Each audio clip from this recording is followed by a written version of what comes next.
Bismillahirrahmanirrahim. Assalamualaikum warahmatullahi wabarakatuh.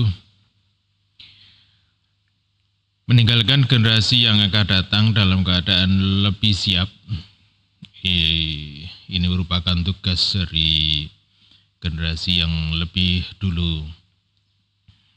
Karena memang Allah Subhanahu wa taala mengingatkan kepada kita untuk selalu memikirkan generasi yang berikutnya itu agar mereka itu menjadi lebih sejahtera, tidak menjadi orang-orang yang lebih sengsara. Nah, ketika seseorang meninggal, maka dia memiliki harta yang diwariskan kepada anak keturunannya. Demikian pula mungkin tidak harus dalam bentuk harta, tetapi juga dalam bentuk sumber daya, ilmu yang cukup, kemampuan, kemudian juga mengajarkan keterampilan-keterampilan tertentu kepada generasi sebelumnya. Di dalam surat An-Nisa ayat ke-9 itu disebutkan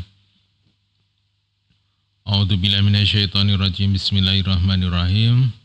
Wal yakhshal ladina law taraku min khalfihim dzurriyyatan di'afan khafu alaihim. Adalah merasa takut orang-orang yang seandainya dia meninggalkan setelah mereka, atau dia itu meninggal, mati, keturunan yang lemah yang mereka khawatir terhadapnya. Walyattaqullaha walyaqulu qawlan sadida. Maka bertakwalah kepada Allah dan berjalanlah dengan tutur kata yang benar.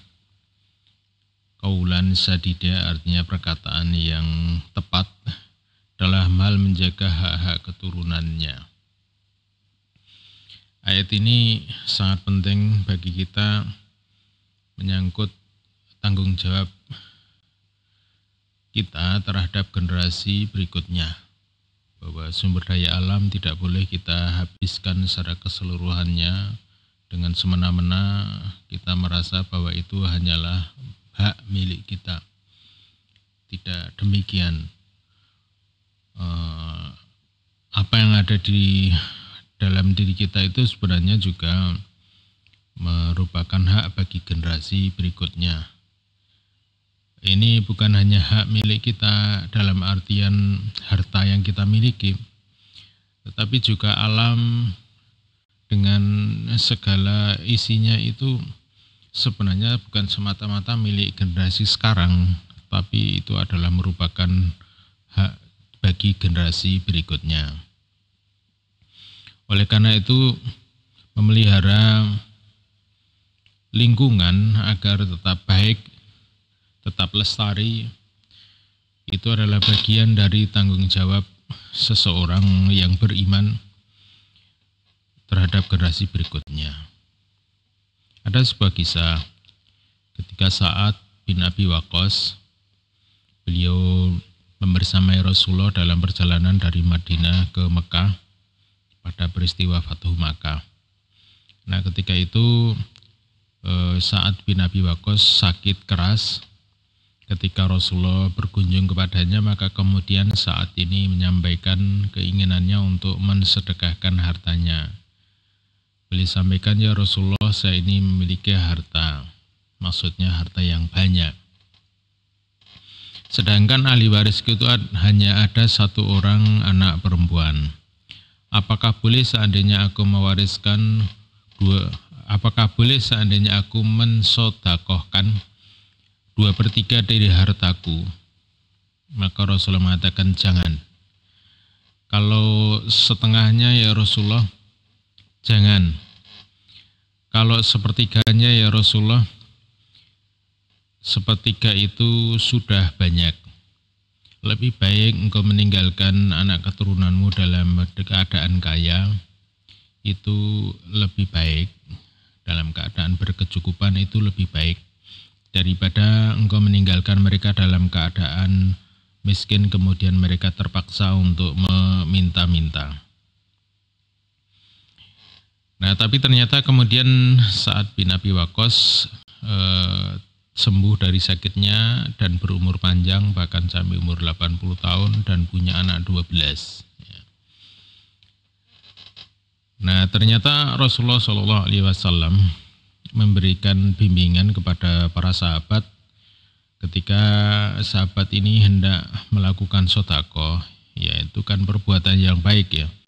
Tapi ternyata Rasulullah memberikan batasan hanya sepertiga, jangan lebih dari itu. Ini dimaksudkan agar anak-anak itu tidak menjadi sengsara gara-gara orang tuanya melakukan menyedekahkan seluruh hartanya. Bahkan dalam hal ini sebenarnya 2/3 masih menyisakan sepertiga. Tapi ini merupakan bimbingan dari Rasulullah agar memikirkan generasi berikutnya, bukan hanya generasi dirinya gitu ya. Ya mungkin dia menganggap saya ingin berbuat baik, sedekah untuk kepentingan akhirat saya, tapi kemudian tidak memikirkan keadaan anak dan keturunannya. Kalau misalnya apalagi ya orang tidak punya cukup harta ya, mungkin rumah hanya sekedar yang ditinggali saja, kemudian harta yang hanya ditinggali saja itu kemudian dijual, kemudian sebagiannya mungkin sepertiganya disedekahkan atau diwakafkan.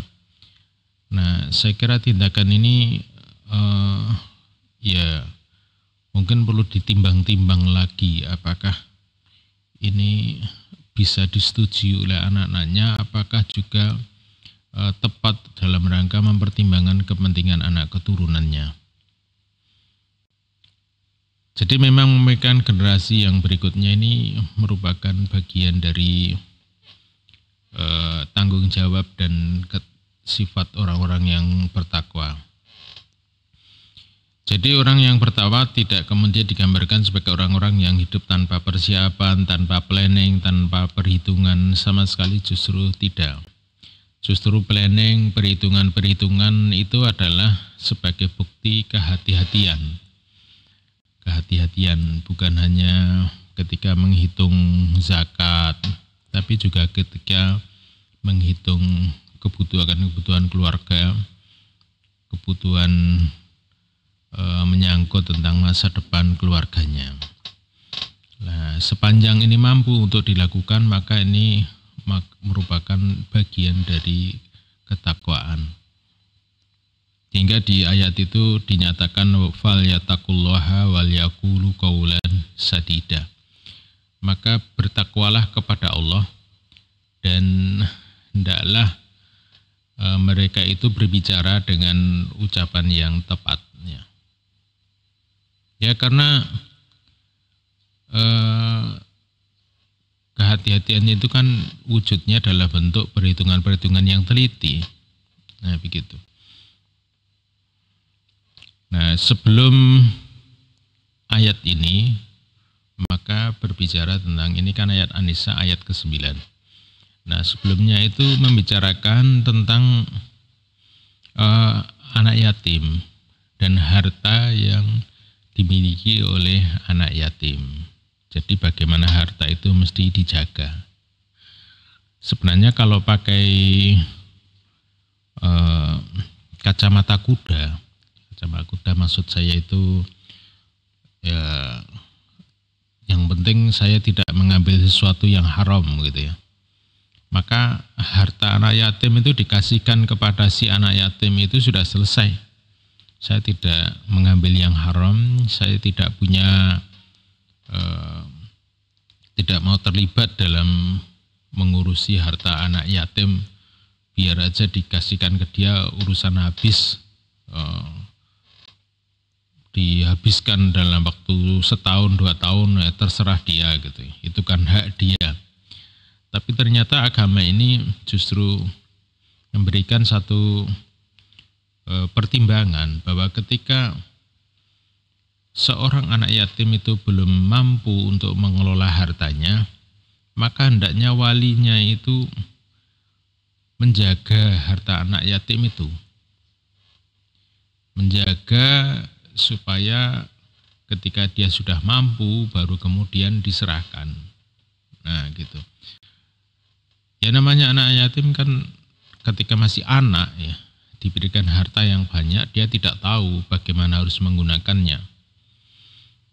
Nah, sehingga walinya akan menggunakan harta itu untuk membiayai hidupnya, mungkin membiayai sekolah, untuk modal kerja dan seterusnya, diberikan bimbingan dan arahan sampai ketika dia mampu untuk mengelola sendiri, ya sudah mencapai usia dewasa, maka kemudian harta itu diberikan kepadanya. Nah, mestinya begitu. Ini dalam rungkang lingkup yang lebih kecil ya. Apalagi dalam urusan yang lebih besar, misalnya harta kekayaan negara Indonesia yang dikatakan banyak orang itu Indonesia itu negara yang sangat kaya, maka sudah barang tentu pengelolaan harta ini harus lebih cermat dan lebih berhati-hati, dan mestinya bisa untuk mensejahterakan seluruh rakyat ya. Ya, kalau pemimpinnya nggak bisa mengelola dengan baik, ya tidak mampu, ya sudah barang tentu ini akhirnya tidak bisa memberikan kesejahteraan kepada rakyat, padahal mestinya harusnya bisa. Nah, oleh karena itulah kita menyerahkan urusan-urusan pengelolaan harta milik orang banyak ini kepada orang yang memang benar-benar mampu untuk mengelola, yang mampu untuk menghitung, membelanjakan dengan tepat.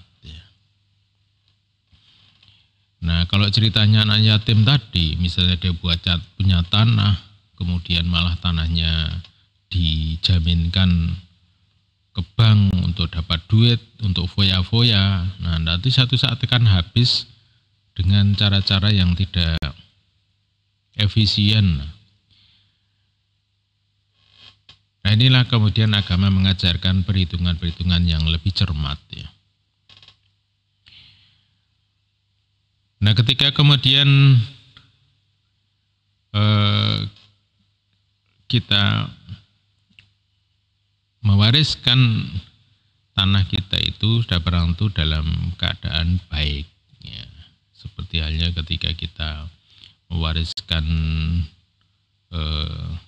tanah air ini kepada generasi berikutnya, kita punya tanggung jawab untuk menyerahkan dalam kondisi baik, dalam kondisi nyaman, bisa ditempati, airnya bisa dikonsumsi, kemudian masih ada sumber daya alam yang bisa dimanfaatkan. Sepertinya mungkin satu generasi bisa dirutuki oleh generasi setelahnya ketika melihat ternyata kekayaan alam yang begitu banyak itu di generasi berikutnya sudah habis semuanya. Nah, ini menjadi tanggung jawab bagi generasi yang sekarang. Kecuali kalau mikirnya ya terserah aja lah, mungkin generasi berikutnya mau makan apa, nggak ada urusan, nah itu mungkin berbeda.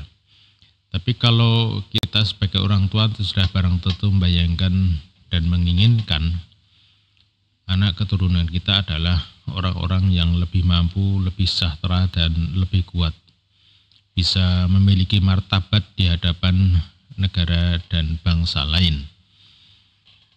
Nah, demikian, semoga bermanfaat dan menjadi inspirasi bagi kita semuanya, dan semoga kita bisa